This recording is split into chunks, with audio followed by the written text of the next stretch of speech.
দেশের ঘরোয়া ফুটবল মৌসুম শুরুর আগেই একের পর এক জটিলতা, দলবদলের সময়সীমা শেষ হওয়ার পথে, ফিফার নিষেধাজ্ঞা নিয়ে দুশ্চিন্তায় কয়েকটি ক্লাব। আর এর মধ্যে ফিফা থেকে বড় নিষেধাজ্ঞায় পড়েছেন জাতীয় দলের দুই ফুটবলার।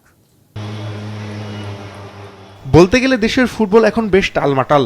২১ আগস্ট এক ম্যাচে চ্যালেঞ্জ কাপ দিয়ে ঘরোয়া ফুটবল মৌসুম শুরু হওয়ার কথা থাকলেও সেটি হচ্ছে না। কয়েক দফা সময় বাড়িয়ে দলবদলের শেষ সময় ৩ সেপ্টেম্বর। অবশ্য এরই মধ্যে ফিফা থেকে তৃতীয় নিষেধাজ্ঞা কাটিয়েছে আবাহনী। ফলে এই মৌসুমে খেলোয়াড় নিবন্ধনে কোনো বাধা নেই ক্লাবটির। অন্যদিকে একই রকমভাবে ১৪টি বিষয়ে নিষেধাজ্ঞা পেয়েছিল চ্যাম্পিয়ন বসুন্ধরা কিংস। মঙ্গলবার পর্যন্ত ৪টি নিষেধাজ্ঞা কাটিয়েছে তারা। আগে তো আমাদের ফিফার যে ব্যানটা উইথড্র করতে হবে, এটা হচ্ছে আমাদের মেইন টার্গেট কালকে।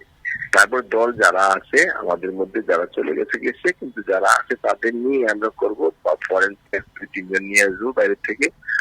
আর তো আমাদের যারা আছে তাদের নিয়ে করবো আর কি। এই বছর যে প্রত্যেক বছর চ্যাম্পিয়ন ফাইট দিতে পারবো কথা না, এবার তো চ্যাম্পিয়ন ফাইট দিতে পারি। তবে যেই ধরনের টিম করে আমরা চ্যাম্পিয়ন ফাইটের জন্য করবো, কিন্তু বাকিটা আল্লাহর ইচ্ছা।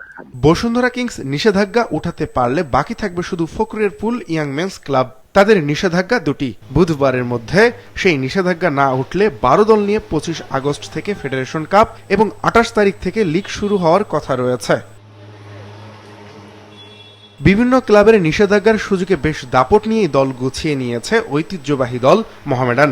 জাতীয় দলের ফুটবলারের পাশাপাশি নতুন Argentine coach Fernando Andres Santiago ভারেলাকে নিয়োগ দিয়ে লিগ শিরোপা জয়ের স্বপ্ন দেখছে ঢাকার সাদা কালোরা।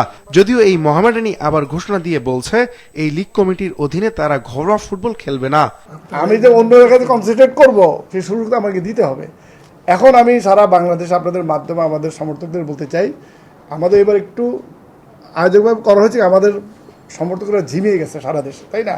একটু উজ্জীবিত করার জন্য আজকে তো আমি একটা প্রেসিডি দিয়ে দিলে পারতাম না? বলেন আপনাদের কেন রাখছি? সারা দেশে মানুষ জানুক যে মোহামেডান কিছু করতে যাচ্ছে। সমর্থকদের মুখে হাসি ফোটানোর জন্য আমরা যা করা দরকার আমাদের সাধ্যমতো আমরা চেষ্টা করব, আর সময় দিতে হবে। যে এই বছর আমরা একটা ভালো দল গঠন করেছি এবং প্রত্যেকটা খেলোয়াড় এক এক জায়গা থেকে এসছে, যার জন্য আমরা খুব তাড়াতাড়ি আমরা প্র্যাকটিস শুরু করব। আমরা প্র্যাকটিস মাঠও কনফার্ম করে ফেলেছি। এরই মাঝে আরেকটি খারাপ খবর দেশের ফুটবলের জন্য। গত জুনে মালদ্বীপের ডায়মন্ড জৌলি টুর্নামেন্টে অংশ নেয় বাংলাদেশ অনূর্ধ্ব ২৩ দল। সেখানে মালদ্বীপের বিপক্ষের ম্যাচে খেলোয়াড় ও রেফারির সঙ্গে মারামারি করেন বাংলাদেশের আলামিন ও মিরাজুল ইসলাম। ঘটনায় আলামিনকে ১৫ ম্যাচ এবং মিরাজুলকে ২ ম্যাচের নিষেধাজ্ঞা দিয়েছে ফিফা।